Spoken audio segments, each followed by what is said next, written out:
سلام دوستان، به کانال ذهن خلاق و شاد خوش آمدید.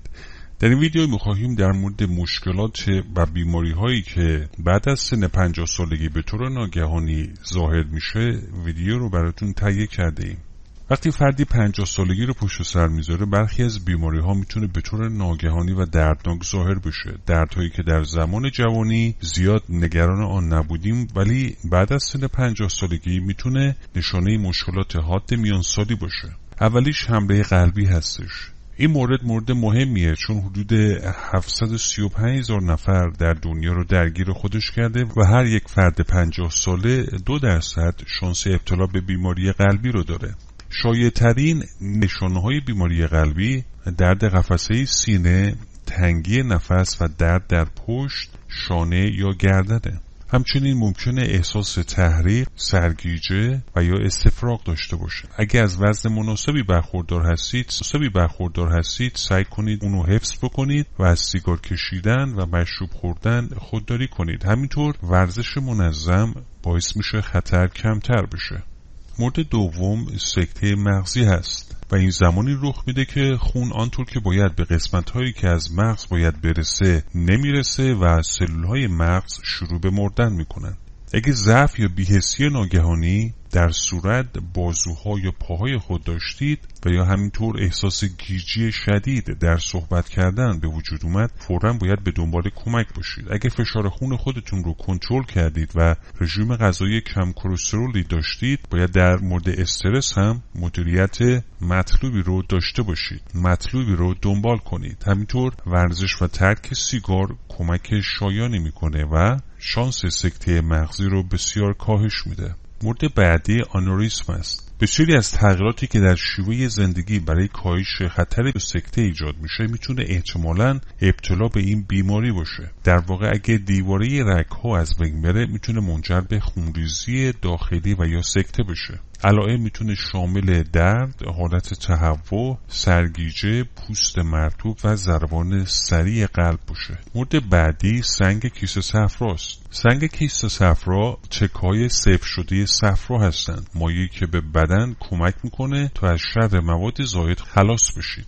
این تکای سنگ کیسه صفرا در راه خروج از صفرا که اندام کوچکی است و در زیر کبد قرار گرفته و اندازه آن ممکنه از دانه شن تا یک توپ گلف متغیر باشه که باعث درد شدید در قسمت بالای شکم یا پشت ناف میشه. کسانی که اضافه وزن دارند و یا مبتلا به دیابت هستند و سابقه بیماری قلبی دارند باید مراقب باشند، چون با ورزش کردن این بیماری حادتر میشه. مورد بعدی پانکراتیک حاد میباشه. گاهی اوقات سنگ کیسه صفرا میتونه باعث این مشکل بشه. در واقع این التهاب غده پانکراسه که آنزیم ها و هورمون هایی مانند انسولین میسازه به هضم غذا کمک میکنه. از علائم این بیماری میتوان درد شدید معده، حالت تهوع، استفراغ و تب رو نام برد و در موارد شدید میتونه تهدید کننده زندگی باشه. در صورت داشتن این علائم باید فوراً به دنبال کمک پزشکی باشید. همچنین این بیماری ممکنه ناشی از نوشیدن زیاد، افزایش کلسیم و یا نوعی چربی به نام تریگلیسیرید به وجود بیاد. مورد بعدی شکستن استخوان‌ها هست. شکستن استخوان‌ها ممکنه در هر سنی اتفاق بیفته، اما استخوان‌ها ممکنه با افزایش سن بیشتر شکننده بشن و احتمال شکستگی بیشتر میشه. از دست دادن استخوان به عنوان پوکی استخوان شناخته میشه و به ویژه در زنان کلسیم و ویتامین دی میتونه به کند شدن این روند کمک بکنه. همینطور برخی داروها هم میتونه به حفظ استخوانسازی و یا حتی بازسازی اون هم کمک بکنه. مورد بعدی سرگیجه است. اگه به طور ناگهانی دچار سرگیجه شدید ممکنه به علت کریستال های ریزی که در گوش داخلی وجود و در کنترل و تعادل نقش مهمی ایفا میکنه به وجود بیاد. همینطور با افزایش سن احتمالاً این حالت بیشتر میشه. این مشکل اینه که کریستال های ریزی که در گوش داخلی وجود دارند ثابت نمیمانند و باعث میشه که شخص تعادل خودش رو از دست بده و دچار سرگیجه بشه. پزشک میتونه با یک سری از حرکات سر ذرات کریستال رو به جای خود برگردونه و شخص رو درمان کنه. مورد بعدی جدا شدن شبکیه است. شبکه شما یک لایه است که به نور در چشم حساسه و به مغز میگه که چه چیزی رو ببینه. اگر از دیوارهای بیرونی چشم شما دور بشه، اکسیژن و سایر موارد مورد نیاز رو دریافت نمیکنه و ممکنه لکه‌های شناور یا جرقه‌های نور ریز را ببینید و در موارد شدیدتر ممکنه شخص بینایی خودش رو برای همیشه از دست بده. در این حالت باید سریعاً به پزشک مراجعه کنید.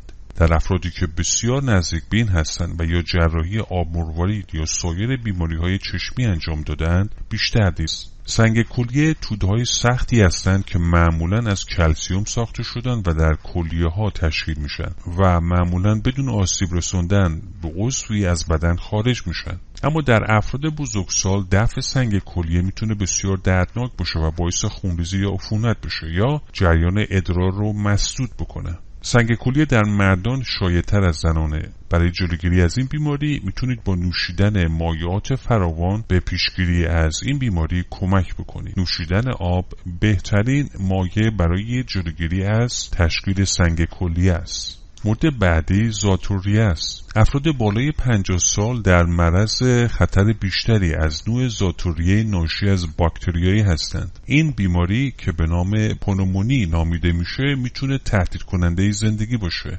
افراد مسن بیشتر احتمال داره به اون مبتلا بشن، زیرا سیستم ایمنی بدن رو ضعیف میکنه. اما واکسن هایی برای اون وجود داره که بیشتر مراکز بهداشتی اون رو برای افراد بالای 65 سال توصیه میکنن. مورد بعدی تنگی کانال نخاعی هست. در واقع تنگی کانال نخاعی به آرامی توسعه پیدا میکنه، اما این بیماری زمانی اتفاق میفته که کانال در ستون فقرات که نخاع و سایر اعصاب شما رو نگه میداره معمولاً به دلیل آرتروز باریکتر میشه. به همین دلیل به اعصاب فشار میاره و باعث درد، بی‌حسی یا گرفتگی در ناحیه کمر یا گردن میشه. این مشکل رو میتوان با دارو یا حرکات فیزیوتراپی در برخی موارد جراحی توصیه میشه. مورد بعدی نقرس است. نقرس یک وضعیتی است که به طور درد و به طور ناگهانی در یکی از مفاصل که معمولا در انگشت شست پا هست ظاهر میشه که نوعی آرتریده که در اثر تجمع اسید اوریک در بدن ایجاد میشه. اگه داروهای خاصی برای فشار خون بالا مصرف میکنید، همینطور گوشت قرمز و صدف میخورید و یا الکل مینوشید، در معرض خطر بیشتر این بیماری هستید. همینطور شیرین کننده ها معروف به فروکتوز نیز خطر ابتلا به چاقی رو افزایش میدن. مورد بعدی آمبولی ریه است.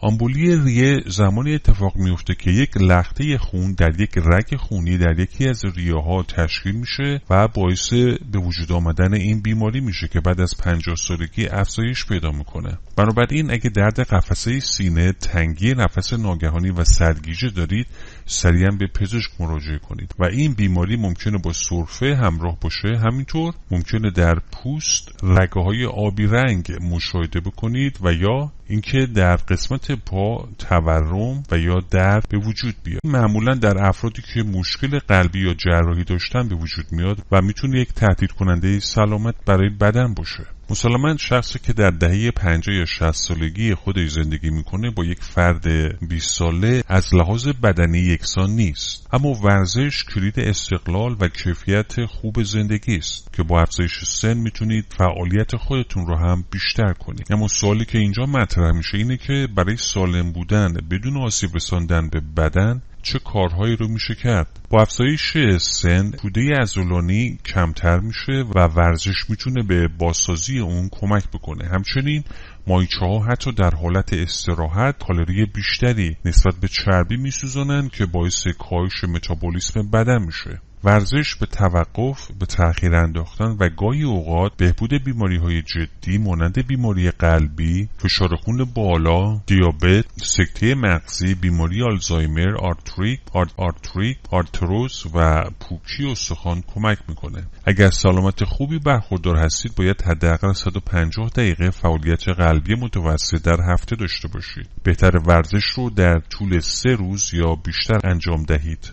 حداقل 2 بار در هفته زمانی اختصاص بدید و به طور خاص روی عضلات پاها، باسن، پشت، شکم، سینه و شانه ها و بازوها کار کنید. حتی هر فعالیت کمتری که انجام میدهید بهتر از اینه که بدون فعالیت باشید.